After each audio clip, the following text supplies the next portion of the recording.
REI, Real Estate Indonesia, or better known as the Indonesian Real Estate Company Association, was established in 1972 in Jakarta by the late Mr. Ciputra, founder of Ciputra Group, Metropolitan Group, and Jaya Group, whose aim is to bring Indonesia property developers into one organization to represent their collective and common interests. As REI's first chairman, Ciputra brought REI to join FIABCI as an international real estate organization in 1977 as a way to bring Indonesia's name to the world, share its best practices, and attract more foreign investment. This contribution led him to be the first Indonesian to become the 24th world president of FIABCI in 1989 to 1990, followed by Mr. Ferry Sonoville. Mr. Teguh Satria has become president for FIABCI Asia Pacific, followed by Mr. Sulaiman Sumawinata and Mr. Budiarsa Sastrawinata as the presidents of FIABCI Indonesia. FIABCI Indonesia is committed to provide livelihoods for generations to come through long-term relationships with individuals and organizations from a wide variety of sectors. This is made possible through visionary leadership, strategic partnerships, and continuous innovation. FIABCI Indonesia shares the global objective towards prosperity for the people and the planet as directed in the Sustainable Development Goals of 2030. In its global role, FIABCI Indonesia has hosted 3 major FIABCI global events. Indonesia was appointed to host the 61st FIABCI World Congress in May 2010 and the 37th FIABCI Global Business Summit in December 2018. Both took place in the island of Bali, which showcased a solid proof of the world community's trust in Indonesia. The first time Indonesia was a host for such global event was the FIABCI World Congress in Jakarta in 1983.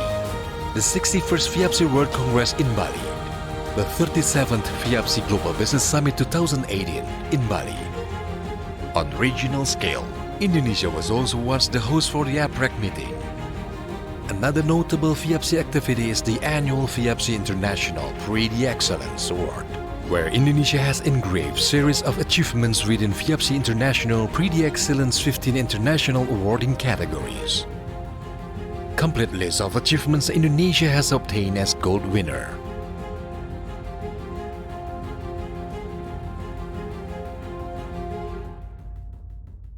Other Indonesian projects which have won FIABCI International Prix d'Excellence Awards as runner-up or silver winner are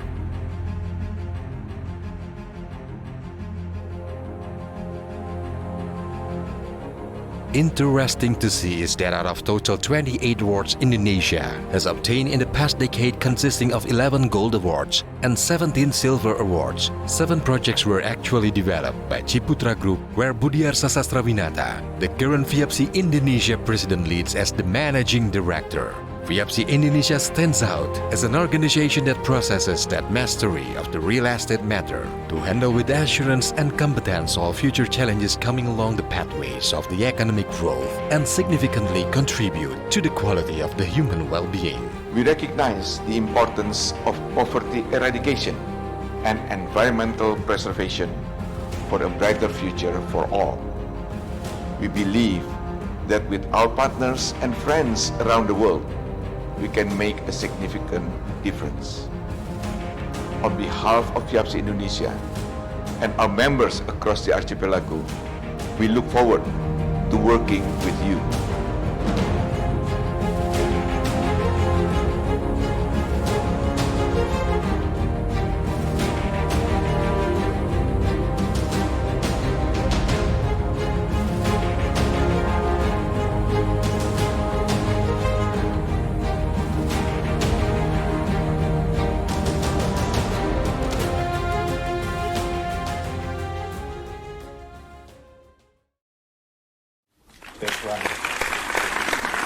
Selamat sore Pak Biasa. Sore sore. Yeah, good to see you, Pak. Thank you. Yeah. Actually, we already have here 2 speakers. Mr. Terence, yeah, and also Dr. Mahmoud El Burai. Hello, Dr. Mahmoud. How are you there? Hi, how are you? Pak Hello, Budiarsa is Mahmoud. the Hi, my friend. Hello. Nice to see you. You look already familiar each other, right? That's great. Very, very. Okay, I I see. am the ambassador of Indonesian real estate market in the Middle East. So Oh, I consider myself Indonesian. I see. Okay, okay. And also already here, Professor Agustinus, he is director of Universitas Tarumanagara. He is wearing a white long sleeve shirt. Selamat sore Pak Budiarsa. Sore, Selamat sore sore, semuanya. sore, sore. Yeah. And His Excellency Jari Sinkari, welcome to the webinar. Good to see you.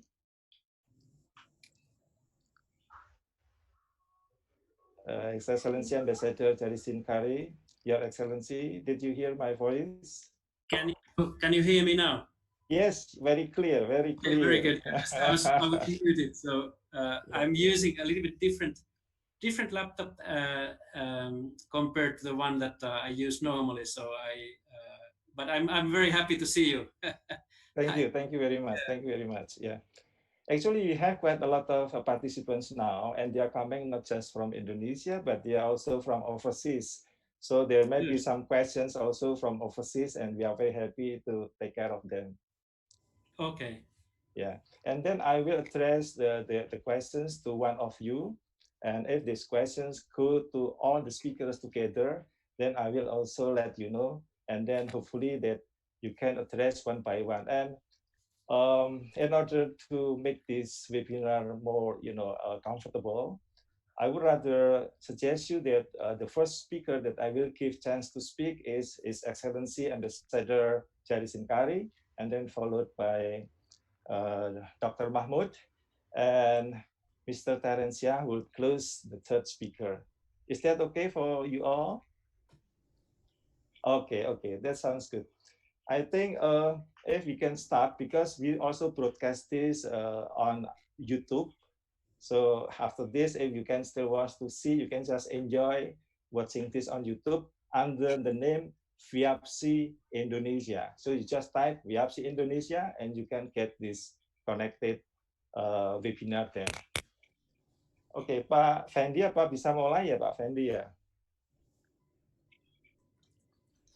Bu Regina, is that okay if we start now? How about the participants? Pak Gunardi from Tarumanagara Foundation is also here. Okay, everyone is ready. Okay, I think we can start. Yeah, we can start. We don't need to wait until all the participants coming, because there are a lot of participants still in the waiting room. Okay, let me start with first. Welcome to the webinar. Ladies and gentlemen, participants and speakers, and we are very happy to see you all. And basically, this is the third webinar. And the topic for this webinar is the notions of happy city. I think this is very interesting topic, considering that happy city is in the interest of everyone. Everyone wants to live in happy city. No one wants to live in unhappy city. So that is actually the needs for all of us. So this is very interesting topic. And then there are still some questions from the topic basically, of course, like what makes a city happy, and why is so important to have a happy city, and how happy city should be. It's a lot of questions to address.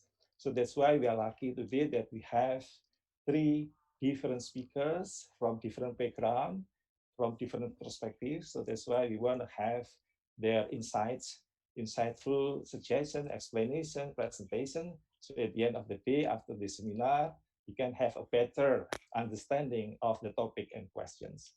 And before we start, I would like to invite President of FIABCI Indonesia, Honorable Mr. Budiarsa Sastrawinata, to open the webinar. The audience is yours. Thank you, moderator. Good afternoon, ladies and gentlemen, participants and speakers, and a warm welcome to our third webinar series organized by FIABCI Indonesia and Tarumanegara University in partnership with Indonesia Chamber of Commerce, Real Estate Indonesia, Century 21, Gen Indonesia, and Property and Bank. As the president of FIABCI Indonesia and chairman of the Board of Trustees of Tarumanegara University Foundation, please allow me to say a few words regarding this webinar. The topic is the new normal in the world's post-COVID-19, the notion of happy city. First, let's ask ourselves, what is a happy city? To put it simply, it is a city where its people are happy. Our happiness is closely linked to our social well-being. Feelings of belonging and being connected to others and the community are essential elements of human health and happiness. People with strong connections to family and friends statistically live on average 15 years longer than people who are disconnected. Today, cities across the world have become sites of the COVID-19 pandemic's greatest tragedies, with social disconnection becoming rampant, shortening lives, weakening communities, and costing millions of dollars in healthcare. In most cities, life is a shadow of what it once was, with streets empty, public areas abandoned, and businesses closed.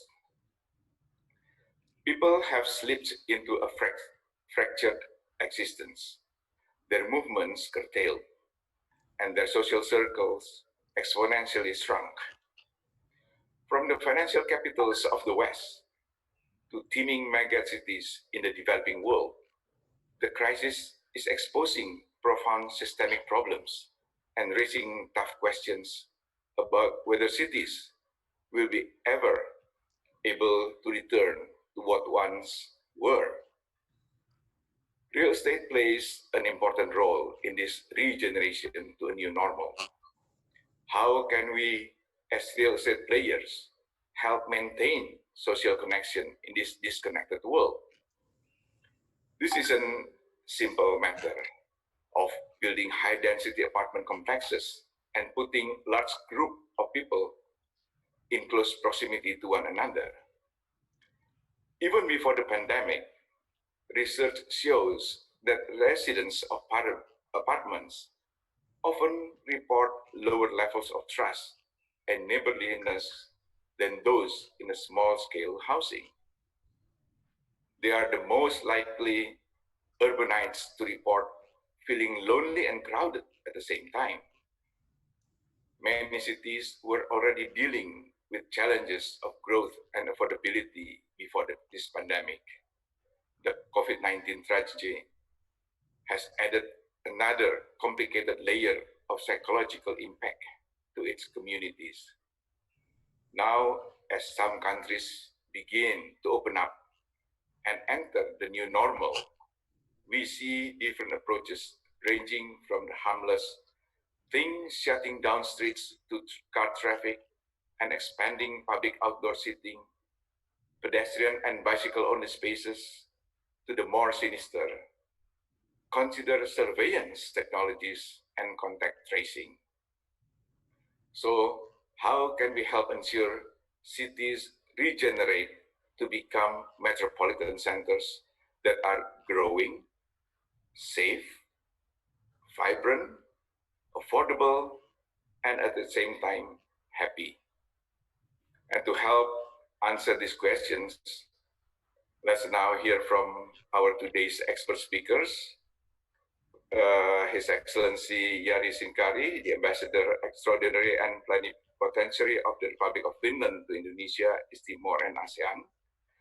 Dr. Mahmoud Hasham El-Burai, the FIABCI board member, and also Senior Advisor of Dubai Government, and Terence Se, Director, Head of Singapore Studio at Benoy Architectural Association.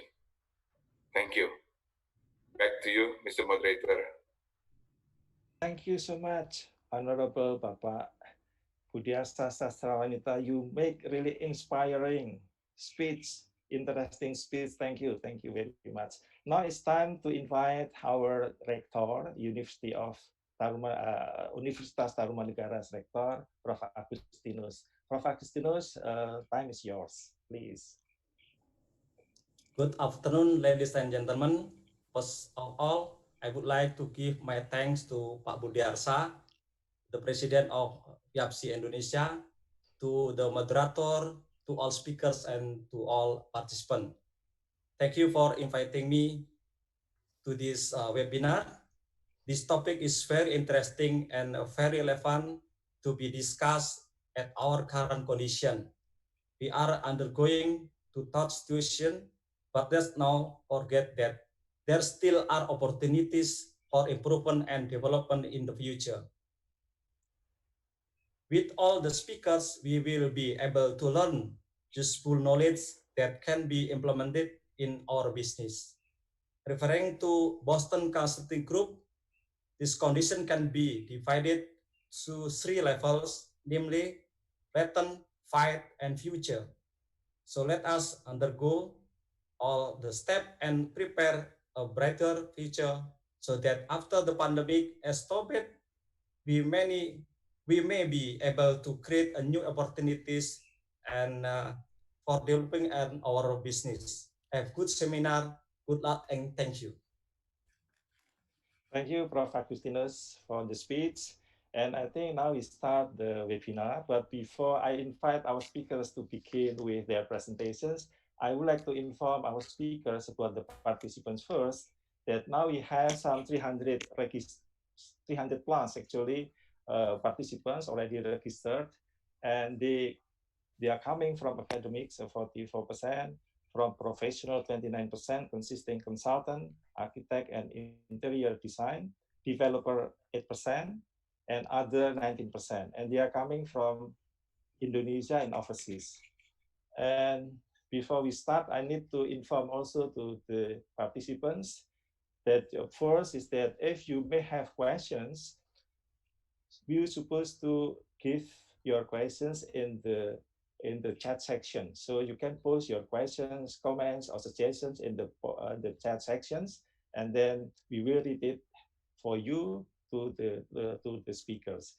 And then the second one is that I don't make any summary after their presentation. So please pay close attention to the presentations of all the speakers. And to the first speakers, I would like to invite His Excellency Ambassador Jerry Sinkari. And let me just briefly read his CV, that His Excellency Jerry Sinkari now is the Ambassador of Finland to Indonesia, ASEAN, and East Timor since September 2018. Previously, he was the Consul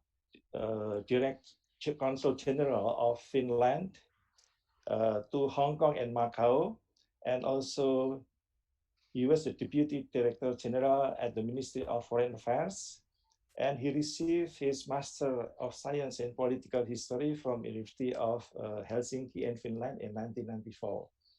Without further ado, I would like to invite His Excellency to start the presentation. Please.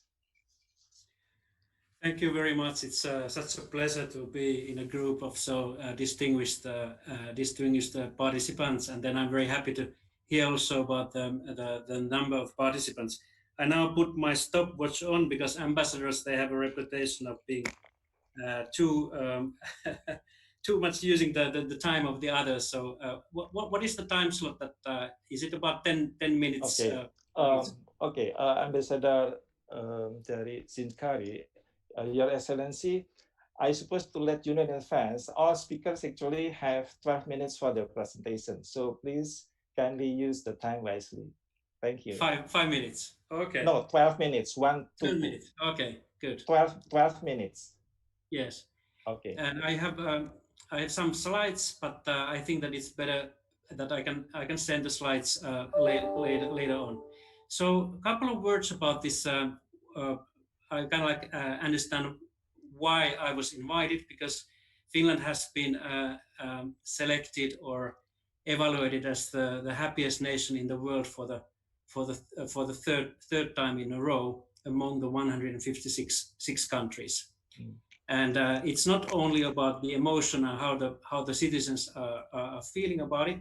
It's the United Nations study group. They have also vetted a range of factors, and part of these factors are the quality of governance, and then the level of corruption. And Finland is the most stable country, and our corruption level is very small. And 85% of the Finns feel that they can trust their fellow citizens as well. So it's the trust among themselves. And then there's the element of social justice, healthcare, and also the income security. And then Finland is quite known for the very good level of education. So there's an access to education which is free. And then for the first time in 3 years, this study of United Nations also vetted on the cities, and Helsinki, the capital of Finland, was ranked number one. And Mr. Budiarsa, he made a very challenging list of questions when he was outlining this thing. So what I kind of like think that what are, when you think of the city planning or the governance, at least in Finnish population, it has been shown that people they seek solace in the nature. That in a way, if the city or the environment is providing enough open space, possibilities to go on the walk, go to the shores, relieve themselves from the stress of being secluded in their own apartments. So that is one of the elements that is very good. And talking about this environmental things, Finland has made a very ambitious target to become carbon neutral by 2035. So that is one of the most ambitious plans. And the city Helsinki, the capital, they have also made a plan that they want to be in a very good position. And when we think of this of the situation of COVID-19, I think and we feel that you need systemic solutions for the mobility, energy, housing, and then also the circular economy. And then you also need strong public-private partnerships and innovations and smart regulations and governance in bringing these aspects to concretize these goals. And for example, in Helsinki, we stress the importance of digitalization and co-innovation, and then openness, so that the government is also open for the ideas of the citizens. And one of the highlighted things that has created a lot of happiness in Helsinki is the so-called restaurant day. For one day, everyone can open up a restaurant. So of course, in this circumstances of today, you have to be careful with the physical distancing. But that's one of the clever ideas that is not coming from the top down, but from down to the top. Then there is also very important that the cities, when they are planning for the future, that they collect as much relevant information as possible. And for example, we have good innovative companies in Finland, and One of them, called Sitowise, have been active in the city of Balikpapan and also in the city of Denpasar. The idea is to collect as much information, kind of like layers for the city planners, so that they can work on for the better future of the city. Then I wanted to tell a couple of words that where do we stand now in Finland concerning this COVID-19. So for the moment the worst seems to be over. The government's aim is still to prevent the spread of the virus, but we have started to open up the economy. The libraries were the first ones. Schools for the younger children were opened 2 weeks ago. Day before yesterday, the 1st of June, was a big day. That was the gradual opening of the restaurants. Of course, you have to respect the physical distancing, but the curve, how to say that, it's flattening quite rapidly. So for the moment it looks very promising. And then the citizens have been supportive for the government's action. And to kind of like crystallize, I can elaborate later on, but what we have the feeling that this pandemic it crystallizes what the happy city development needs. There is the importance of open, safe, and green areas for citizens, as well as agile and easy to use digital services that bridge gaps, provide up-to-date information, and support citizens in their daily lives. For example, food delivery, online doctor consultations, and e-learning, studying from home. So these are kind of like the enablers for the good and happy life, also in the new normal. I think that I have several examples, but I think that the idea would be to give space for the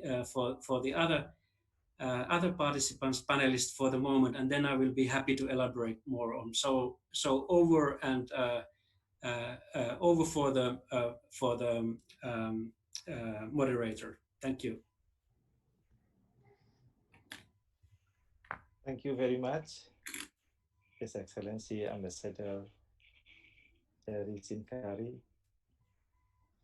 I think you bring a lot of, very interesting points. Then you also try to address very interesting questions from Pak Budiarsa Sastrawinata as well. So it's going to be quite a lot of, discussions that we will raise later on, because a lot of things that we need to address to make sure that what make a city happy can be addressed properly here.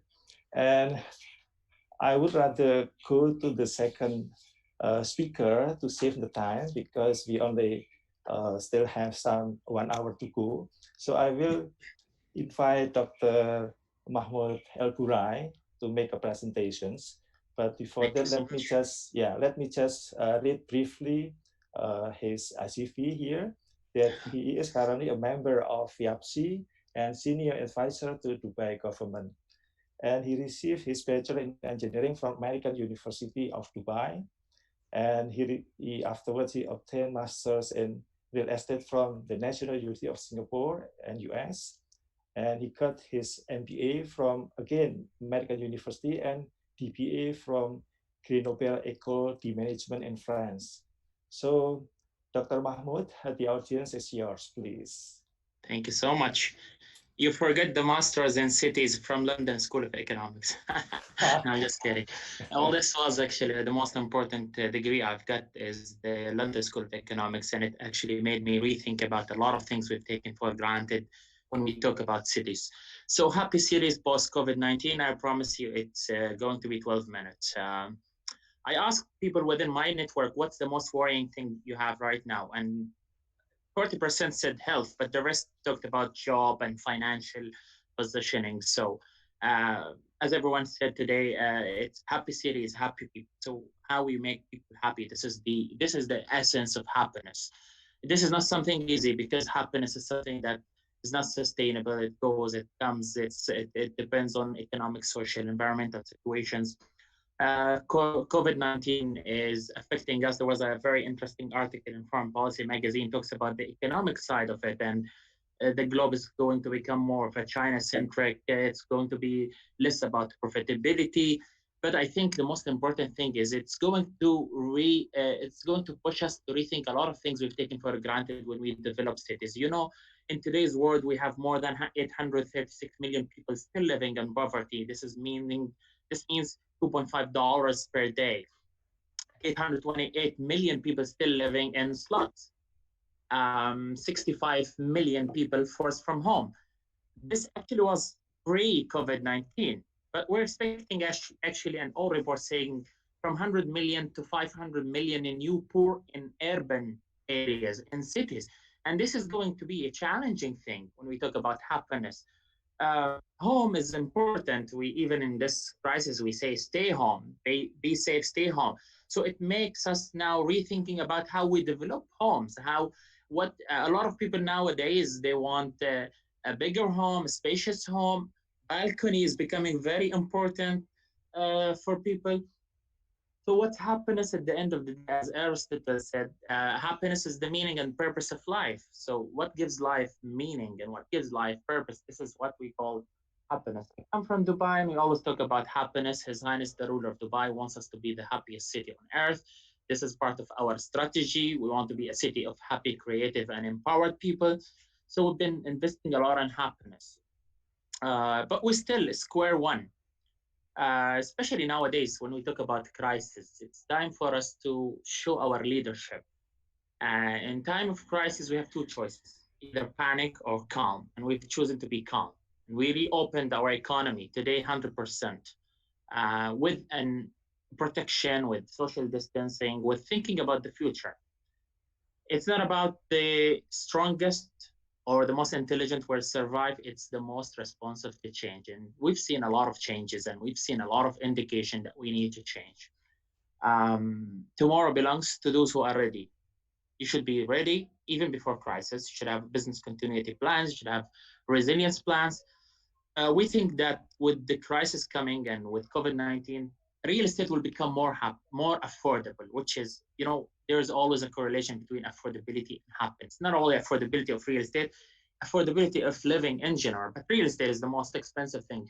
And linking it, affordability of real estate to happiness is, we will see it more. I mean, yes, people losing jobs, 30 million in the US, 180 million in China, 120 million in India.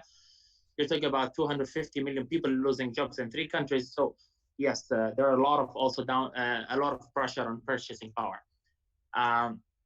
We see a lot of also talks about investing in the future, and the best thing to invest in the future is to invest in sustainability, sustainable communities, sustainable buildings, green buildings. And there has been actually a lot of research about the connection between green building, healthy communities, and COVID-19. So countries and cities with less pollution actually did very well compared, or actually relatively better than countries with higher pollution. I'm still doing good, right? When it comes to time, I still have, yeah? Okay. I don't hear you because you... Yeah. I think you still spend 3 minutes, only still 25% of the time. So you still have, 7, Okay. Very you good. still have a lot of time actually. Okay, stop me more. anytime you want. Yeah. So there's a lot of COVID-19 will make us rethink how we develop our cities. We've been talking to real estate agents recently, and they're saying that people now are asking about the country that they're investing in, the health system. What is the healthcare system in there? It's not about the return anymore. I mean, this is a consideration, but also how well the government and the city and the health system managed COVID-19. This is a very important question, and this is part of the health and happiness discussions. There's a disruption in transportation modes, and the transportation actually has been linked to happiness, and we'll talk about it. But in China, post-COVID, post-lockdown, we've seen more of use of private car rather than public transport. And this also raises a question of sprawling and density. Are we going to have a denser cities, or are we going to sprawl? If we use cars more, means we're sprawling, we're going out of the city, we want bigger homes nowadays. And this is the de-densifying of cities or suburbanization. Are we back to the conversation, or is suburb better than dense cities? There's so many benefits and cons in both, but it's not about densities. And we've seen examples of Hong Kong, Seoul, Singapore. They're highly dense, but they've done a better job relatively compared to less dense cities. So it's not about density, actually. Yes, density is important, but it's not the reason behind the spreading of COVID-19 and the death rates. We see also a new movement of owning the streets back. And I love to see in Europe and the US that now we're taking cars out of the city. And this actually question, what's the future of cars? Becoming more of walkable cities, bikeable cities. I think Finland did a great job in this, Denmark as well, and Scandinavians in general, the happiest countries. Um, so investing in healthcare is something also we will see more of it, and in retirement communities. Danish experience is a great experience. Less activities now in down, downtown activities, but more of recreation, play, exercise. So the question we always have to ask: what do people want from cities? This is a basic question. People want so many things. People want curiosity, trust, cooperation. This was before, and it will continue to be post COVID-19. Ability to move and walk, and not necessarily car, but it can be walking distance. It can be about biking. This is how Amsterdam used to look like 50 years ago on the left, with so many cars, on the right with less cars, more biking, more walking.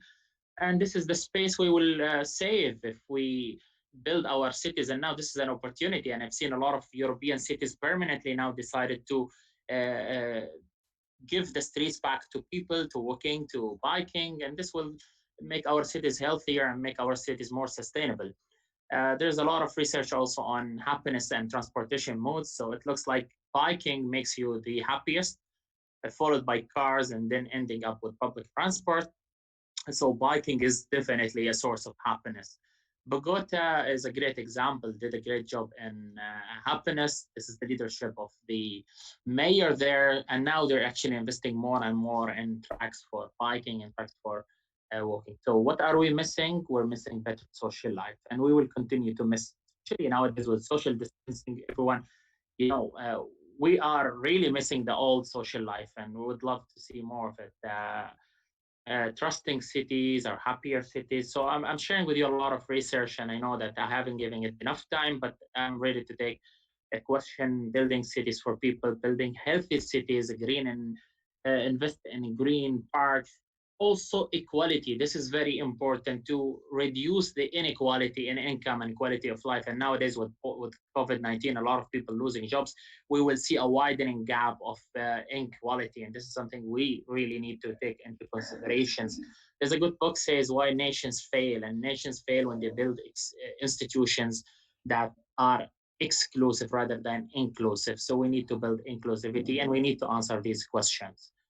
We need to rethink about car future post COVID-19, to rethink about the future of public space, the future of density versus sprawling, green buildings, healthy communities, and also finally, prop tech, technology, and the importance of technology in pushing our cities to be happier, sustainable, safe, resilient, affordable. And thank you so much for giving me this time.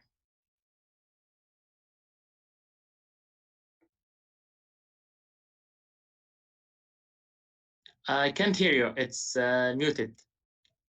Okay. Sorry again. Uh, anyway, thank you so much for your very clear and interesting presentation.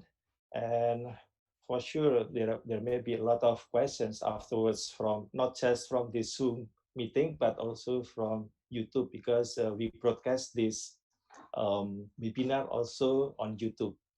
And let us move to the third or last speaker, that is Mr. Terence Yah. Yeah. And let me just read his very brief CV also. Mr. Terence Yah is currently the director and head of the Pinoy Singapore studio, and he has extensive background in international architecture and design and managed to deliver numerous world projects, including, for instance, like the famous Jewel Changi, Singapore, Raffles City, Shenzhen in China, and then Abu Jairi Master Plan and Project in Riyadh, Saudi Arabia. And Mr. Terence Yah actually received his bachelor degree in architecture also from the National University of Singapore. So I would like to invite Mr. Terence Yah to start his presentation, please. Thank you very much, Gato. I'm really honored to be amongst really esteemed guests like Dr. Mahmood, as well as His Excellency Ambassador Jari. Thank you very much for inviting me again. Thank you, FIABCI Indonesia, as well as UNTAR. I think you can hear me clearly, right? Cool. So I'm going to... Yes, very clear. Yeah, a little bit more kind of an introduction to myself. I'm from Singapore. My first degree was done in the local university, National University. My second degree was done in a school in London as well, pretty near to the LSE, not that near, but I think near enough.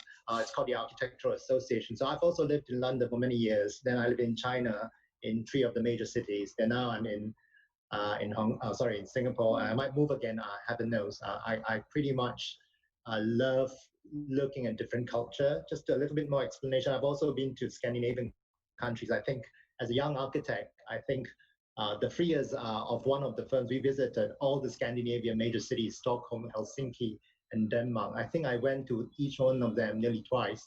Very interesting to really compare the sort of the contrast of culture and the city, Europe, China, Singapore, and in my work brings me to many cities such as in Southeast Asia, Cambodia, Vietnam, Jakarta. Many times, I think the number of times I sometimes do a one-day trip to Jakarta and just do 3 meetings, and it's quite amazing the amount of time you spend on the road. So just to really get into this subject of the happy city, it's really interesting. When I received this, I was kind of excited to ask myself, what is happy city?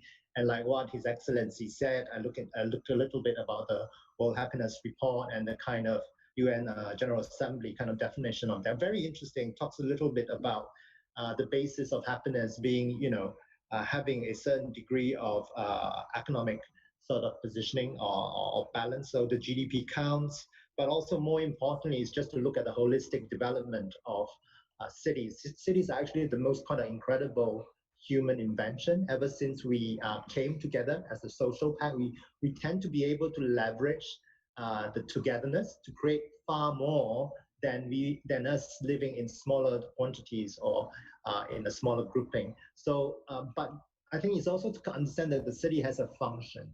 And a lot of the function, I think, primarily has to do with economic production, activity, bringing wealth.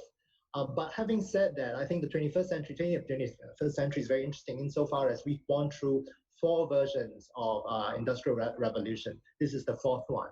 And the 4th one, I think, every one of them is life-changing, but the 4th one is very interesting because for the first time in 2,000 years, you can connect yourself in very, very immediate way. I hate to use this term, but the connectivity today we can achieve can both be omniscient, omnipresent, and omnipotent. I think for those who are from a certain religious background, you know what I'm talking about. So I think it's really interesting to think a little bit about that, what that gives us.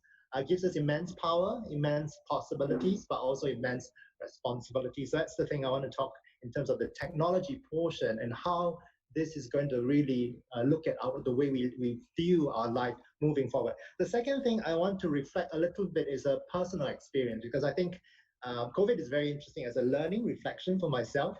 I've been at home in Singapore for 2 months. So everyone, I have constant Friday catch up with my studio about 30. I discovered that I now talk to them more than I ever talked to them in my 6 years of running the business. Quite amazing. And every time when I talk to them, all of them will attend. And so I never get the situation where someone is not here, everybody's there. So again, I think there is some good things for it. On a personal level, I discovered actually I had more time. So I think again, time is a very important resource for humans. And I think for many of us in different parts of the world, I think one of the key issues for us is there can be wonderful things, but if you have no time to do them, again, that becomes a problem. So time resource is very important. So I just sharing that I felt I'm much more healthy because the 2 hours that I spend traveling every day, I'm utilizing it. I have a choice. I either utilize it to exercise and run around.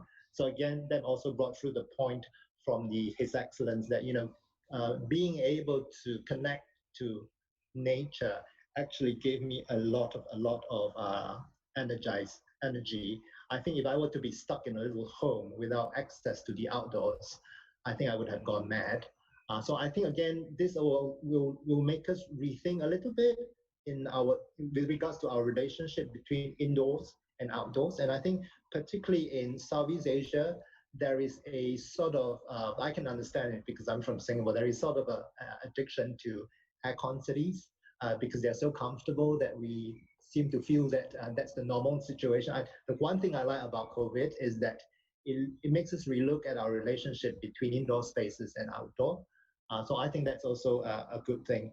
So let me just maybe just move on a little bit and then talk about the situation of Singapore. I think Singapore is very interesting. I think Dr. Mamu was quite very complimentary to say that we sort of managed very well. We are still very organized. We choose the calm practice. Everybody is very law abiding. The government is extremely efficient and well organized in planning the steps. So this week onwards, we start opening up. And then even before we open up, we already were starting to discuss how do we open up and what are the steps and what are the rules, what are the regulations. So I think it's going to be a calm reopening. We are also looking very much forward to the future. A lot of the government policies is helping businesses to pivot, especially the small medium enterprise to pivot into technology to help them transform themselves economically. I think that's a really, really good thing. But the other side of this discussion was really our performance in terms of our relationship with I call it foreign worker population. So again, I think one of the key topics we need to talk about, other than affordable housing, is this diversity of the people in a country, and then acknowledging that diversity is a strength. I mean, if we do not acknowledge it, I fear that the same issues we have in Singapore is going to be problematic for many places. I think there was a very interesting article that I saw these days. It's all from Facebook, that somebody wrote that there's two realities in Singapore. There's a first world reality and a third world reality. I think everyone has a different view, but I found that very good reflection of our attitude and our kind of relationship with all the kind of talents and guests that we bring into this country, this small little country. So again, that's a great reflection on me. Now, I'm also an architect and urban designer, so I feel sustainability is one of the key things that we need to tackle. But I do have one fear, which is because of the COVID situation, the economic fallout will take a long time to unravel. So I'm hopeful, but I'm also quite cognizant that when you have this situation where you worry about a job versus the environment, how do we deal with that? Is funds and resources going to be channeled in a way? I hope not, because I think the lesson we have is that we should be able to find a win-win situation whereby we develop new economies based on embracing the current interesting moments of digital and smart pivots that we could bring and develop a little bit more as we move forward. Do I have some more time, or should I stop now? I think you still have 5 more minutes. Now you just spent 7 minutes. Cool. So in terms of the technology bit, I think there is a few things we need to talk about, and then Mr. Budiasa talked a little bit about surveillance society. So I think in the future, if COVID taught us anything, the pivot into technological advancement is very real. We are already being surveilled. Our surveillance is complete in Singapore. So a lot of my friends is asking me, so how does this contact tracing app that you work? In fact, it's a friend from New York. She was asking me, does it track exactly where you are, who you are? In New York, everybody is really concerned about personal data privacy and personal freedoms. So I had to explain that it uses a Bluetooth technology that anonymizes it a little bit, so that it's just measuring how close you are until such time that the information is needed. So I think there is that part that we need to think about. A lot of buildings will have embedded IoT technology. Now, there are two ways to think about it. It could be very bad because, we with every invention that we make and the utilization, optimization, we need to come up with equally creative ways to think of policies, and that has to be discussed socially and culturally. It's not a slightly different attitude to it, to protect ourselves and our citizens so that we don't end up having sabotages into our system. I think Singapore had a rude awakening a couple of years. Our health records was hacked.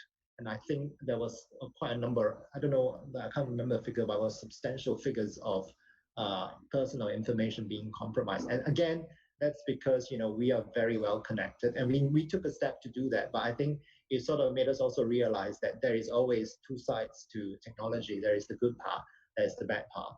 That we need to find ways to manage and then look at ways to mitigate the parts which are no good. But looking at the good parts, I think what is very interesting that is the technology allows us to have ways to predict and to further optimize the precious resources we have as humans on this planet and the planet resources that we have, so that we are really much more intelligent and more responsible in utilizing them and also finding ways to share them. So I'm really hopeful that all these technologies, this moment when we pivot and we've tried, that makes us think that, okay, anyway, it's not too bad, we could always do things without having to be physically present. So I think there is a silver lining.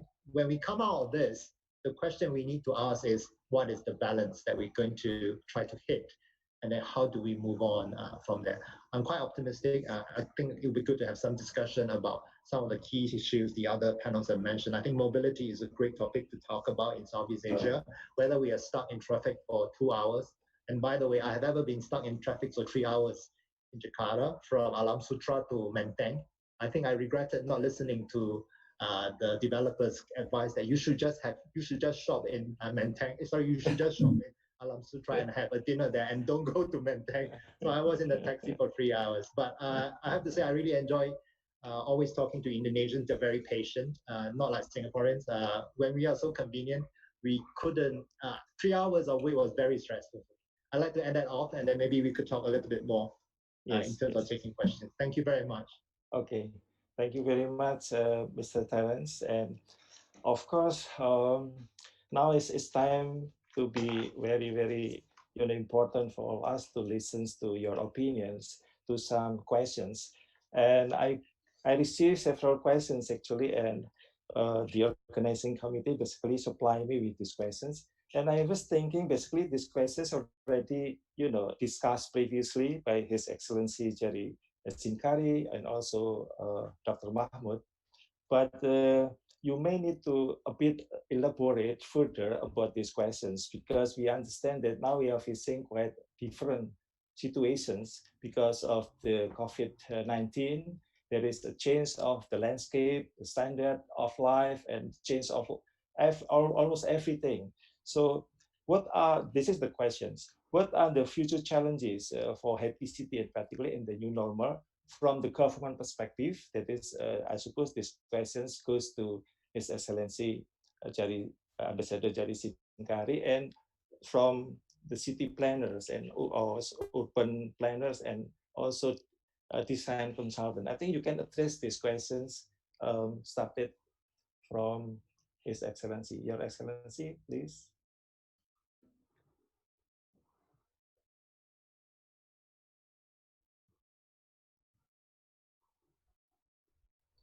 Sorry, I think you're supposed to unmute your, I think you still mute your voice there.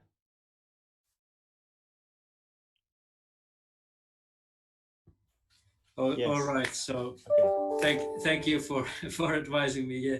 Yes. Thank you for the question. I'm also checking at this group chat that there were a couple of questions that were targeting me, and then maybe I can kind of like because they were quite concrete. There was one question concerning this that how the Finnish how to cope. I mean, how was the Finnish administration coping with the COVID-19 situation without affecting the happiness of the population? I think it's a very good question, and actually the answer would be that when you have to do what you have to do. I mean that this COVID-19 situation, when it was kind of like when it started to be clear that the administration has to react to it. So then the reaction was this restriction of movement. I mean, I think that the underlying idea, what I tried to list at the beginning, was that when you trust each other and you trust the government, they're kind of like some cornerstones of the happiness of the nation. So when you have a clear feeling that you have to do something, then the more you trust your organizations, institutions, and your fellow citizens, then you accept the things that are actually restricting your life and not necessarily make you happy on a short term, but you understand that for the overall happiness of the nation and to save lives and avoid overheating of the health system, you need to do something. And that was done, and then people, they accepted. But of course, there were some groups, for example, people more than 70 years who were asked to be not having communication with the others, and that also created. It was not an easy solution. My own mother, she's 83, and she was there was a network of relatives serving her to help her to shop. But it looks much better now. But I think that the first things that were needed to do, they were not targeting I mean the happiness was not the issue, but in a way the underlying qualities that are behind the happiness that helped government to make these quite drastic decisions, and that made also the citizens to trust that they are for the common good and for the better good. Then there was one question for me concerning that how the natural Indonesia, that is rich with the natural resources, could kind of like come up with the ladders of the happiness. And I think that the answer would be quite easy. It's education. Just a couple of words about the background of Finland. That we got independence 1917, and then we managed to get ourselves to the Civil War 1918, the next year. And at that time, Finland was one of the most, the poorest countries of Europe. But then through education, when you invest in education, it becomes a positive circle, and that starts to spin around. And I think that would be the simple answer. And of course, it takes time and it takes resources. But you have a very dynamic Minister of Education for the moment. I've been listening to him, and I was very much impressed. And then there was the third question that was actually, it was addressed to everyone, that if we could list some examples how the virtual reality or augmented reality are used in the cities. My background, unfortunately, I'm not an engineer. My major was political history, but I know that, for example, the big elevator manufacturer and service provider, Kone, that comes from Finland, they are very cleverly automatically amassing information from the elevators. So the elevators actually, they know, or the supporting structures know before they start to be needing for repairment. So that is one. I was checking the photos of Dubai, and it's impressive the vertical height of Dubai. But the more you have the higher buildings, then you need the elevators, and it's good to know that you are in the good hands. That the elevators themselves are scanning the information all the times, and then the repairing services can be alert already before they actually need it. Thank you very much. So that is my contribution for the moment. Over to the studio. Okay, thank you very much, Your Excellency. Now is Dr. Mahmoud. Can you just give some elaborations of what are the future challenges for HPCT in particular after the new normal? Well, thank you so much. Thank you, Your Excellency, and Ambassador of Finland. Great experience, and we always look at Scandinavians as great examples. Challenges, to tell you the truth, what's worrying me is the economic conditions and the unemployment rate that skyrocketed, and that tells us at a certain point of time how fragile we are as economies. We're fragile, we're not resilient, and within a month's time, millions of jobs were lost, and people cannot afford even basic needs. And also, it's about prioritizing things. Health, whenever we used to talk about happy city, we used less to focus on health, and now health comes up to the top. Uh, I think countries and cities that will emerge from this crisis stronger are the ones that invested enough and good investment in healthcare system and in infrastructure. And we want to see more of health investment, and we want to see more of investment in that, especially for vulnerable retirees and our old fathers and grandfathers that actually most of deaths are in that age bracket. So another thing that government now have to answer is the debate. Now we have a strong debate. Should we build cities, dense cities with huge public infrastructure and investment in public transport?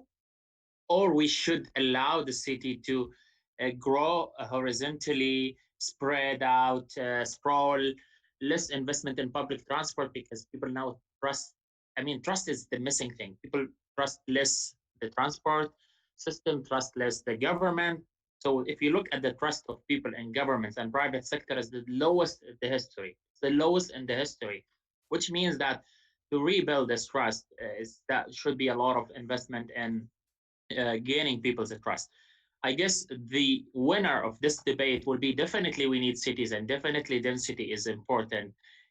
What's more important for us is how to manage the density in the right way.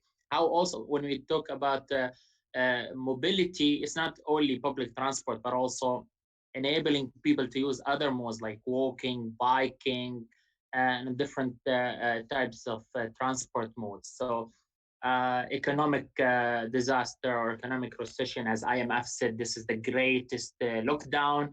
It's comparable to 1929 Great Depression, which stayed for 4 years. So the challenge is how long this will continue to be. And once we start looking at the losses and jobs and stuff, we will recognize that this crisis actually will get us back to square zero, where we have to fix a lot of simple issues. What we see now in the United States actually is a worrying signal. It's more than it's more about discrimination. I think it's also about 30, 40 million people who lost their jobs. So it can lead also to instability, and it can lead also to riots and social issues. So I don't know if I answered this question, but I have my own worries about what the governments have to do after COVID-19. Okay, thank you, Dr. Mahmoud. I think you already touched some issues of the questions, basically, that you already discussed this in advance. And it seems that these questions just want to make sure that there is more explanations of your previous presentations, basically. And Dr. Terence, you would you like to comment also about this, about the future challenges for the design from the perspective of a design consultant like yourself, please. Yeah, thank you very much. So I think the density question is really, really interesting. I think there is a lot of public debate that, is cities going to be relevant again? Are we all going to be, because cities are, naturally is about density. The good answer is it will be relevant because this is not the first time it happens. So just to give you a history, for example, the cholera was sort of the precursor to the modern sanitation system we have. Actually, that happened during, I think, the it happened in London, I know in Thames, when they had an outbreak of cholera, there was a equivalent urban invention called the modern sanitation system. So I'm very hopeful that at this day and age, in fact, some people were saying that, there was this speech or this interview of political scientist in Singapore called Wu Gongyi, who is a very, Wu Gongxi, I think, who's a very famous kind of political scientist here, was talking. He is 90-year-old, and then they asked him, what do you think, you've lived so long, do you think we will recover? And how is it similar to the previous tribulations of mankind through ages? And he says, we always go on through creativity. But he said that this time was very interesting because everybody was very connected. We know things very quickly.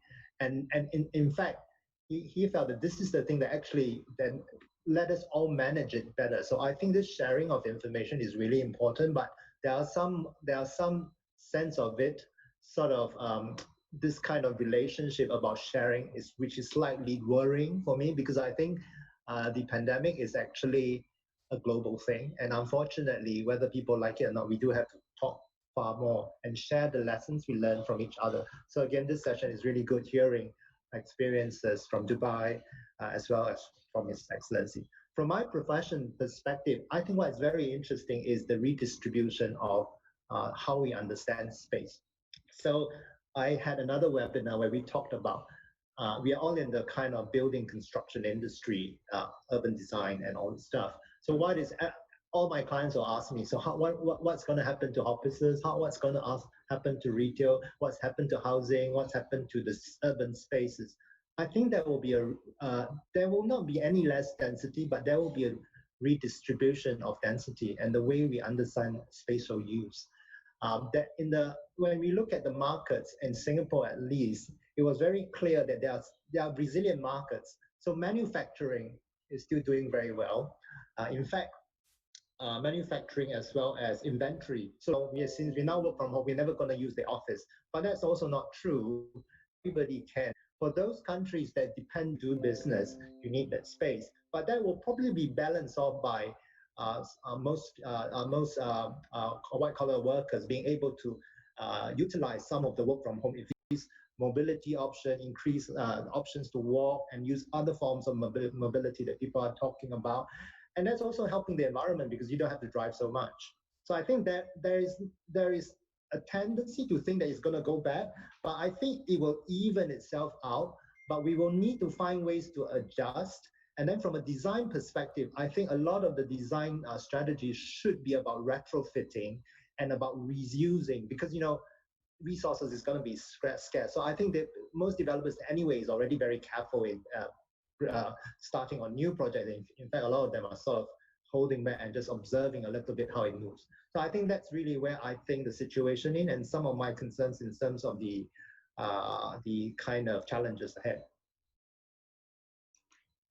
Okay, thank you very much, Mr. Terence, for very elaborative explanations. And basically, we have quite a lot of questions, and rather difficult for me in particular, to choose which ones of the best. Banget kok di rumah tinggal umum banget seperti itu. It's rather difficult for us to decide which one is the best. But anyway, what we can understand from Happy City is that is a city where we can live happily there. So between one person to another, they would have somewhat rather different feelings, different perceptions, different expectations. So in that sense, this is very relevant questions. And basically, this question is addressed to Dr. Mahmud. But if other speakers want to respond or to comment, please kindly do so. This is the question. To assess of happiness, we should connect the psychological aspect since each person has different happiness index. So what is your opinion about this? Yeah. So how you can make sure, I suppose this question would be how you can make sure that you understand that people live in particular city really live happily there. Please, Dr. Mahmoud. Thank you. This is a great question. If you look at Maslow hierarchy of human needs, it actually starts with psychological and physiological needs. So we need food, we need water, but we need also a good, warm environment, social life. So this is part of, I think, definitely we cannot have happy people if their basic needs are not met. So, and usually we start with the basic needs. A human being needs shelter, need food, need water. So if we don't have these basic things, we cannot go to the second level and talk about social life and connectivity of cities and environment. So there are a lot of studies actually on the impact and correlation between so many things and the human happiness. So different cities are at different stages. We cannot start talking about the impact of the climate change on people's happiness, whereas 20% of population don't have jobs and jobs or cannot even afford living. And this is why looking at happiness, we need to look at it as a system that has economic part, it has social part, it has environment part, it has health part. We cannot achieve happiness if we leave one away. And we should prioritize which one is the most important. How to make people happy is a long-term journey. Even if you talk to our friends in Scandinavia, it's never ending, and it's actually this process is always a continuous process of improvement and continuous process of public partnership. It's about also taking care of the future generations. So I think, yes, you're right. This is a basic thing we should start with. Okay, thank you, Dr. Mahmoud. Um, anyway, if there are no any responses from two other speakers, I would. Do you want to comment on this about the psychological aspect of this happiness? Because at the end of the day, people who live in that city supposed to judge whether that is a happy city or not. Please, His Excellency Ambassador Jari Sinkari, you have to unmute again before Yes. speaking. Yes, Please. thank you for advising me. Yes. Yeah, thank you, Mr. Elburai. It was Dr. Elburai. It was very good that you mentioned this Maslow's hierarchy, so that it's good to kind of remember the basics as well. I'm quite optimistic. I'm a great fan of Mr. Hans Rosling. I mean, he's already late Hans Rosling. His book of Factfulness, and it was quite. When I read the book, it gives quite optimistic view about how the humankind has developed in recent decades. So this COVID-19, it might be a setback uh, for some time, but I think that these underlying figures are quite positive if you buy his approach. I have one kind of like two points. One psychological point is that it might sound like a first world problem, but in Finland we are and I believe in quite a few Western countries that if we think of the young people, we talk about a concept called climate anxiety, and the idea is that the young people, they think that the society, the prioritization of the society is not corresponding their values. They think that it should that somehow the society should tackle more seriously the challenge that is related to the climate change. And I think that, you know, if I take this optimistic approach, I think that most of the people, they have started to understand that actually cities are very relevant for the future. That cities can be very agile when they want to do something for the environment. So I think that one possibility, kind of like the to increase at least the possibilities of the happiness, is that the cities, they would put more resources on tackling the climate change. That would kind of take the burden away from the shoulders of the individual, not totally, but at least to some extent. And then the city city is an entity that has powers and also the resources. And if the cities are more advanced in their policies, that might give room for the happiness for the young people who are very much very much conscious about the environmental and then the climate issues. And then the last point is that so far we have not referred to the plan of Indonesia to have a new capital, but there would be a possibility in a way to kind of like push the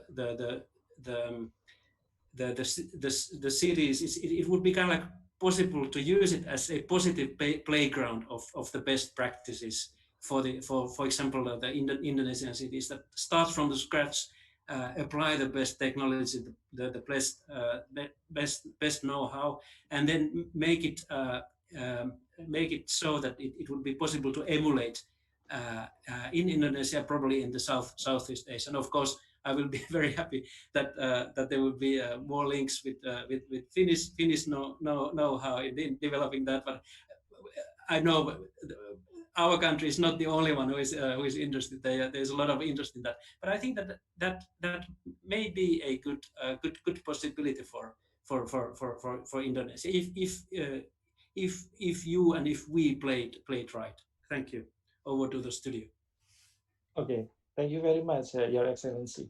Actually, you touched the important, point here about the new capital city of Indonesia. And I saw actually from the questions, there are two questions related to your advice to our capital city. And what I can elaborate further about this is that what we can understand when we talk about happy city is that a city with less congestion, less pollution, more public places, and that is a sustainable city. As you just said, actually, this is like a green city. So there is some sort of expectations from people live in city that they can live happily. So based on your experience living in Finland for a long time period, and now you moved to Jakarta, you already spent almost 2 years here. Can you give some suggestions or what we call it advice to the municipal, Jakarta city, what they need to do to make this city more happily, please? Yeah, of course. The first, like I said, is the piece of advertisement that please cooperate more with Finnish entities like Finnish companies. But seriously, well, it's a serious comment, of course. I think that coming on a very personal level, I think that something that all the things that would make the air quality better would be good. I think that later on it's bearable, but if it continues, it's not very good. So I think that smart energy, electrification of the traffic, and I know that there are already plans for that. So that would contribute to the quality of the air, and then more recycling to tackle the waste problem. And then also I know that there's a lot of need for clean water as well. So this kind of solutions. And then of course the education. I think that when you have more educated people selecting the leaders, there's kind of like a pressure of putting priorities, for example, for the environment. But But of course, like Mr. Elbray elaborated so well. So the things how to tackle the livelihood issues. I mean, they are the on the basis, but they should not be seen too much as a conflicting targets, but to try to tackle them so that you could you could advance both the livelihood of the people and then also the environmental cleanliness of the city. So I stop here, and then I think that it would be good to give others as well the space. Thank you. Okay, thank you very much for your suggestions, Your Excellency. I think this, problem like Jakarta, we know that is a density city, right? So I think what Dr. Mahmoud already touched on this issue. You may also come just a little bit explanations how we are able to deal with high density um, city like this, and then we can still live happily with a lot of with a lot of I sorry just want to refer to something maybe we haven't talked about it in a larger detail, which is the Sustainable Development Goals of the United Nations. A lot of us forget about them because of Corona, and we forget almost about them. But I think it answers some questions. What's a good platform or framework? I think the SDGs themselves are a very good platform. Actually, we call them global happiness indicator. You need to end poverty. You need to invest in education and health, sustainable cities, communities, water. So this is a good platform, a good framework to start with. I want to refer to a story. I was part of a team who went to a city called Amaravati in India. And Amaravati in Andhra Pradesh actually had hope of being the most or the happiest city on earth. And it's a long story, but to just make it short, the senior minister of Andhra Pradesh, which is the, the state that is managing Amaravati, actually, he was re-elected for 20 years. But when he started the project of Happy City or Happiest City of Amaravati, he lost the elections just directly after that. And I think there should be some lessons in this, is that we need to go and ask people, what do you want? It's not about we come and tell them this is the platform, this is how you should do it. No, every city, every country has its own specific. We need to go and ask people. We are building a new capital here in Indonesia. It should offer new jobs. It should offer a clean air. It should give invest in education and health. It should be a prototype of what future Indonesian cities should look like. It should be a testing lab where we test new technologies, future technologies. So I think looking at what we want to achieve, questioning people, surveying them, look at the young generation. What is the city you need to live in? What kind of communities you need to live in? I remember 5 years ago, we did something called Urban Thinkers Campus in Dubai, and we asked young people, like 5 years old, draw the future city that you want to live in. There was a very interesting guy who drew a mosque next to a church, next to other worshiping facilities.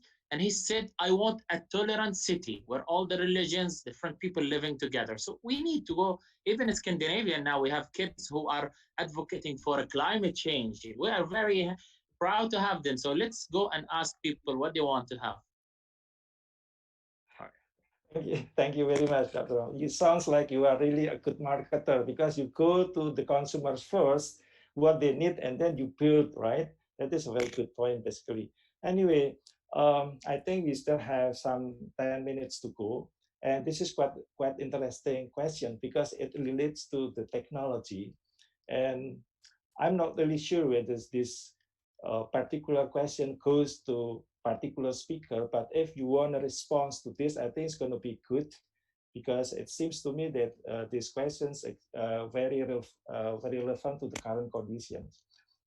This is the question: are there any examples of incorporating new technologies? It's also mentioned like virtual reality or augmented reality, something like that. Yeah.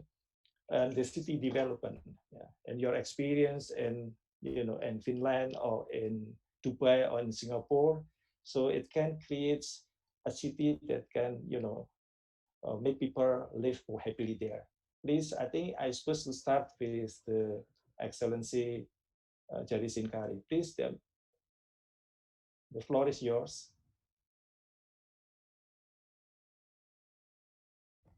Yeah, thank you.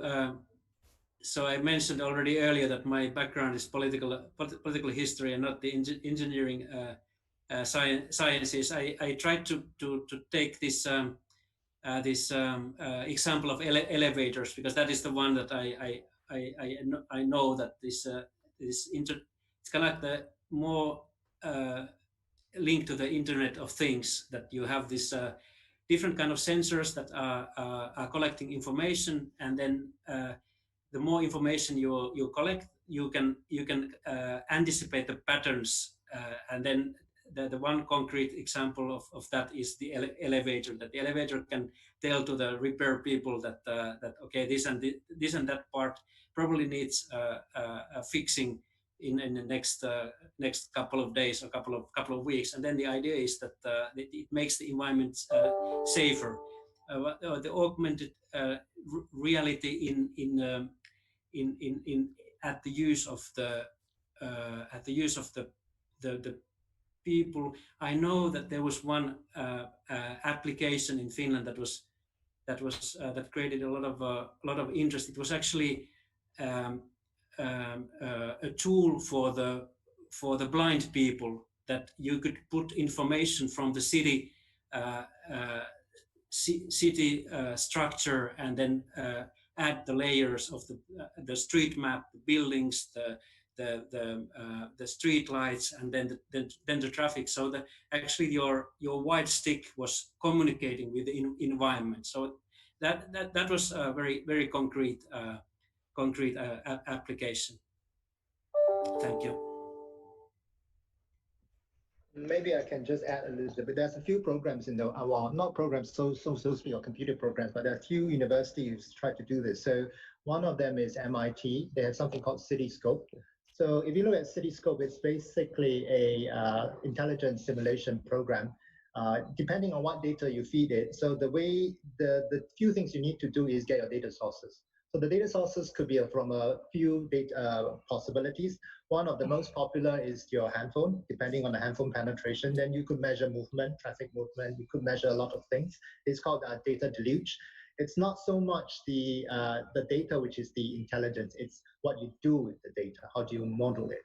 And then with this Cityscope, it allows you to model the behavior of the city in terms of your mobility, in terms of your usage, in terms of quantity, and allows you to look at real-time adjustments. If you adjust this parameter, let's say you decide to build a lot of bicycle paths, how would it affect the behavior of the city, immediate city? So it could either be in a format of 1 to 1 square kilometers, I think. And then that's one way to use. It's been used for stakeholder engagement in Andorra during the peak tourist period. They try to model if during the ski events, when there are a lot of tourists from Europe going to Andorra, what happens, and then if they change certain position of shops, how is it going to impact performance? So what it tries to do is give you a predictive scenario of the kind of intervention that you want to do or make as a community. It's also a good community discussion tool. Now in Singapore, there's a few organizations that are looking at it. I think it's coming from different direction. So one of the ones that you could really look at in terms of smart city, what it does for you is from HDB. HDB is the largest. Singapore housing stock. I think 83% of us live in public housing. So the public housing is the single biggest public house provider, single biggest estate management in Singapore. They have a lot of data. So for the last 6 years, this new CEO, which is quite interesting, Dr. Chiang, has been testing out smart monitoring. So they even monitor the lift so that they know whether it's working, so that they don't have to send people to check the lift. When they do urban planning, they do sort of climate comfort simulation, so that they make sure when they design public spaces, it is designed in a space which is well sheltered in shadow at the right time, has good ventilation, so that they don't have to air condition and becomes comfortable. So at the city level, they've been doing that for this new district called the Pongo Waterway, which is designed that way. I encourage you to, there is a TED Singapore talk in 2015. If you go to it, it explains to you.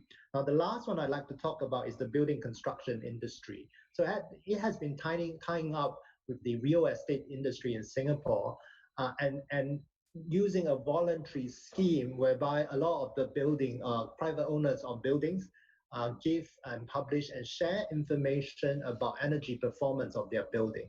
And then it's all kind of moving towards integrating the traditional BMS or building management system with an intelligent building management system, which is linked to all the smart controls and smart sensors. So the ultimate aim is for, as a whole country, to monitor this energy usage, trying to improve conservation through systemic way of looking the whole energy performance and consumption of different industry. So that's also one of that. And in that, there is something called the digital twin, which is basically your virtual twin of your physical self. So we have an online business, offline business. In the building industry, there is a virtual self and a real self. So I think that's really also the concept. You could go to, if you need, I can leave an email and you could send to me. I could send you some information. It's quite interesting. They are pushing for this. Still early stage, but it's quite promising. You could see a lot of developers are quite willing to share, because there's also a competition to say who consumes less energy for the same type of building. So that's really my 2 cents worth of contribution. Thank you very much, Mr. Terence, for your elaborations. Very, very interesting one. And we also understand that happy city is always referring to sustainable city, clean city, smart city, a lot of, terms used for happy city. So in this case, basically is closer to smart city. So what is your comment on this, Dr. Mahmood, please? Well, I believe in that. We go back to what we are building city for. So what is the city but people? So at the end of the day, if it's a city for people, then the name itself does not say so much. I think what we need to develop is a city that meets the aspiration, the dreams of people. With that, we want also to offer them the healthy life they should live in. They should be economically well. And this is what we call it sometimes sustainability, which is the economic, social, environmental, and political pillars should be integrated in this system. How we measure happiness, it should be a composite index that has so many indicators and sub-indicators. Some of the technology, actually what we see nowadays with the COVID-19, that there is a human face to technology. Before, technology was done because we want to make things easier, but now we're having the human side to it. And thanks to technology, into the drones and to online shopping and all these things, our life was easier compared to 10, 15 years ago if you compare to previous pandemics. So overall, I think what we need to achieve is a system of economic, social, environmental, and also political sustainability in our cities. Prop tech also was something that we should also have talked about it. With the industry, all of a sudden, our real estate industry went virtually, the virtual reality, the inspecting building without even visiting them, all the brokers now, what's the future of real estate brokerage? All these questions are important to also, as real estate industry, to think about what's the future of our jobs as real estate agents and mediators and so on. Okay, Dr. Mahmood, thank you very much for your good conclusions of your presentation, basically, because we, the discussion itself is very interesting. If you want to spend more time, I think we can even, spend hours to discuss happy city here, but we have to conclude now. So I would like to invite the 3 speakers to make closing statements in 2 minutes. I would like to invite His Excellency Ambassador Jari Simkari first, followed by Dr. Mahmood, and close by Mr. Terence Shah, please. I think my concluding remarks is that I'm very happy that I was able to participate in this panel discussion. I learned a lot. It's a good way to interact. That's one kind of like a positive outcomes of this very exceptional situation, like Mr. Teres Benoit mentioned, uh, using his communication with his own relatives and family to get to us. So the idea is that we have probably reached a larger group, a larger audience than with the traditional methods. It would be quite undertaking to get 300 people to the same space, but virtually it is possible. And then the one thing that it's advancing is that we can communicate with the whole world. So the concept of communication is enhanced. Of course, I also very much I'm looking for the old normal. To meet people without taking into consideration of the physical distance. That would be such a pleasure. And then one thing that frustrates me a lot, it looks like that I'm kind of like trapped in just beside the honey, with a big a lot of honey, because Indonesia is such a good country to visit. I mean, there's so many possibilities, and then I'm kind of like trapped in my in my own residence. So it feels like frustration. But I think that the positive thing is that we interact. We have possibilities to interact, and then this happiness. It's a very good theme because at least we have time to think. We are stripped of some of our daily routines, and it can open some angles of our thoughts, and then it's kind of like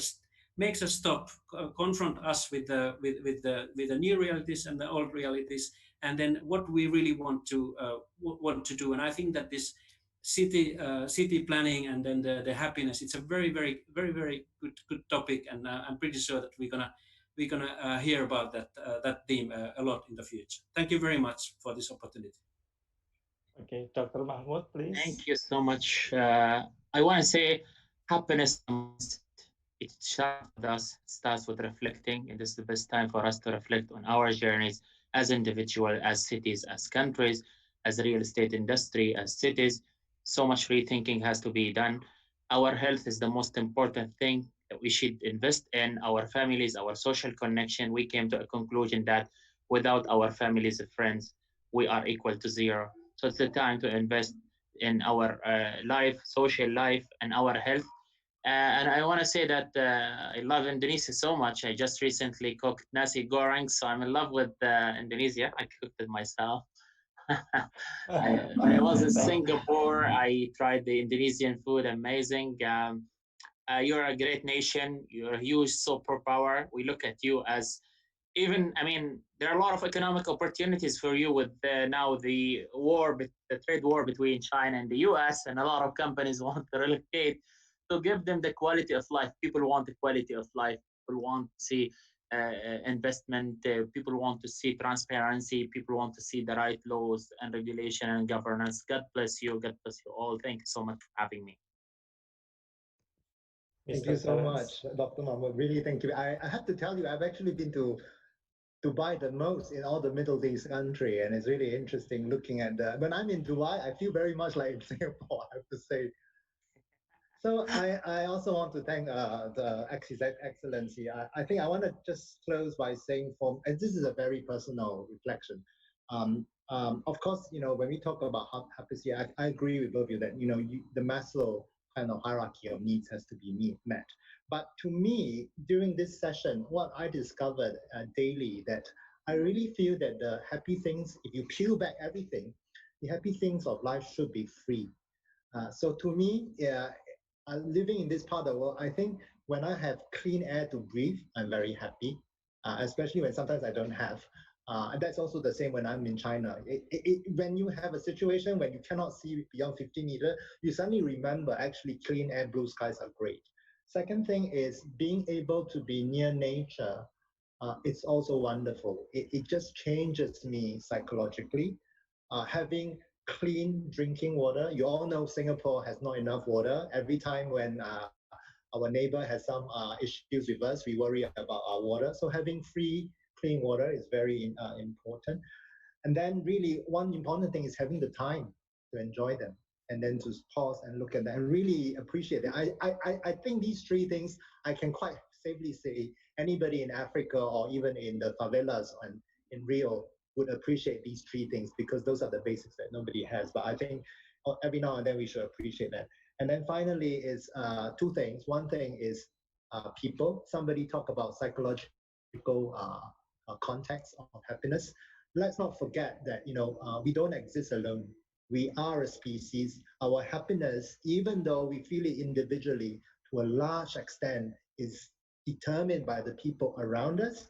And of course, the last thing in order for us to enjoy all of this is our health. So I think I just want to end up there. Thank you so much for inviting me. It's really great to meet so many new people instantaneously. Thank you very much, Mr. Terence. I think you all three distinguished speakers already come with very, very inspiring closing statement, especially to Dr. Mahmud. We look forward to welcoming you back to Jakarta, Indonesia, so you can enjoy more nasi goreng here. Okay, I will think definitely. Thank you. Yeah, I think we are approaching to the end of this webinar, and I'm speaking on behalf of the organizing committee. I will make two announcements first. The first announcement is that to all the participants who already registered and now attending this webinar, you will get a free magazine of Property and Bank delivered directly to you to your email. That is the first announcement. The second one is that we will post this, discussion here, the webinar here on YouTube. And we also already posted the previous two webinars that is about the prospect of co-working business and also transformations of retail business on YouTube. So what you can do is just to access the YouTube and type under the name of FIABCI Indonesia. And of course, finally, we would like to extend our big thanks to the distinguished speakers for great presentation, insightful comments, inspiring explanation. Thank you so much for this. And to all the participants, we would like to thank you as well for your active participation, because you already posted quite a lot of questions that we cannot address one by one. But thank you for your comment, suggestions, and also questions. And we would like to thank also to Honorable Bapak Budiarsa Sastrawinata, President of FIABCI Indonesia, for giving us the organizing committee, and also to Universitas Tarumanegara, who trust in organizing this event. Thank you very much for your kind support, kind attention, and guidance. And to all members of my committee, you have done a great job. We already arranged 3 webinars. So for your dedication, commitment, and hard work, making this webinar successfully possible, we would like to extend our big thanks. And to all of you, again, we would like to express our immense gratitude for making this webinar a success. And we look forward to welcoming you again in different occasions with more and further interesting events hosted by FIABCI Indonesia. Thank you very much.